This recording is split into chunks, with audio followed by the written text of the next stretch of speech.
This is a CBS 4 News update. Good morning. I'm Maribel Rodriguez. A 7-year-old is dead and a 3-year-old is in critical condition after a violent crash in southwest Miami-Dade. It happened along Bird Road near Southwest 92nd Avenue. Troopers say an F-150 was heading west along Bird Road. A Camry was heading east. But as the car was turning, troopers believe the pickup crashed into the back right side of the Camry.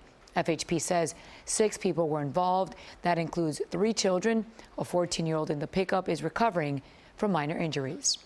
Preventing another Parkland, that's the mission of a bipartisan bill filed in Congress on Thursday. 17 months after the shooting at Marjorie Stoneman Douglas High School, the new proposed legislation would create a fund of $2 billion to pay for school security assessments and security improvements at schools nationwide. It would also create Alyssa's Law, named after Parkland victim Alyssa Alhadeff. The law would put a silent panic alarm in each school, allowing teachers or school officials to immediately alert the nearest law enforcement agency of a security emergency. Alyssa's mother, Lori Alhadeff, says Alyssa's Law is already in the books in New Jersey, and she'd love to see it nationwide. Every school can be protected, and to have a panic button to push in case there is an intruder on campus, to get law enforcement on the scene as quickly as possible to take down the threat. The bill was just filed, and there's no companion bill in the Senate as of yet. It's official. Miami-Dade County is an A school district for a 2nd year in a row. Superintendent Alberto Carvalho gathered with board members in downtown Miami for the big announcement. He credits hard work from students and parents. Carvalho also mentioned that this year, no school got an F rating. He says that's a sign that new testing and more support from teachers and staff is paying off. While Miami-Dade County celebrates its A grade for a 2nd year in a row, Broward County is keeping its B grade for another year. Students all around the district showed improved test scores, grades, and graduation rates. Broward received no Fs at district-run schools this year for the first time in nearly a decade. Now, CBS 4 weather. Hey there, South Florida. It's finally Friday, but it's been a busy and dreary start to the Friday due to some heavy storms that passed through overnight, and then we were left with light rainfall this morning.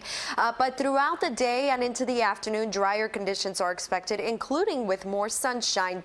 Temperatures started off this morning in the upper 70s, even the mid 70s, so a little bit cooler because of the rain.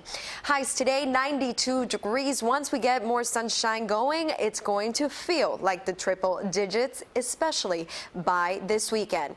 Now let's take a look at Tropical Storm Barry. As of 8 a.m. advisory, still packing winds of 50 miles per hour, but the pressure has lowered a little bit. That's a sign of some strengthening. Now, there is a moment that there could be some further strengthening where Barry could become a Category 1 hurricane. If that happens, it will be right before making landfall tomorrow morning in Louisiana. Regardless of formation, this is going to be a heavy rain maker. Not only do we expect flooding from storm surge, but of course from the tropical downpours. And Barry is expected to pick up speed as it moves northward inland across the lower Mississippi Valley and eventually turn towards the northeast direction into the Midwest. It will downgrade and weaken because it's moving over land, but it is going to spread heavy rainfall, and that's going to cause flooding all the way up into the Ohio Valley. As far as watches and warnings go, there are plenty along the Gulf Coast between Mississippi and Louisiana. In the red, that is a hurricane warning, and then further inland, that's tropical storm warning, which includes the city of New Orleans.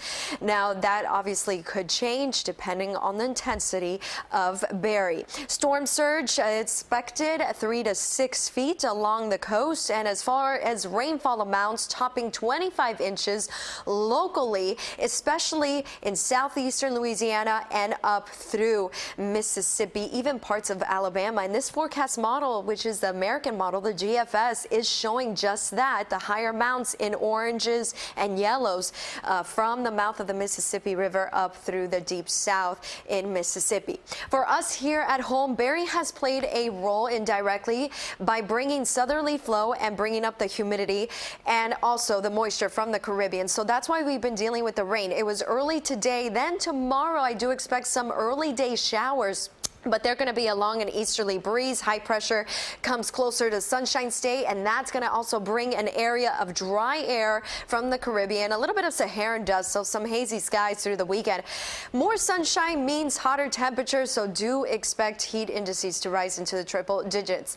No advisories for boaters today, and you know what? Beach day will come, especially later this afternoon and especially for the weekend. Highs remain in the lower 90s. Jen, thanks, and that's the news for now. You can always find us on CBSMiami.com and tune into CBS 4 News at 5, 6, 7, and 11 for all of today's important headlines.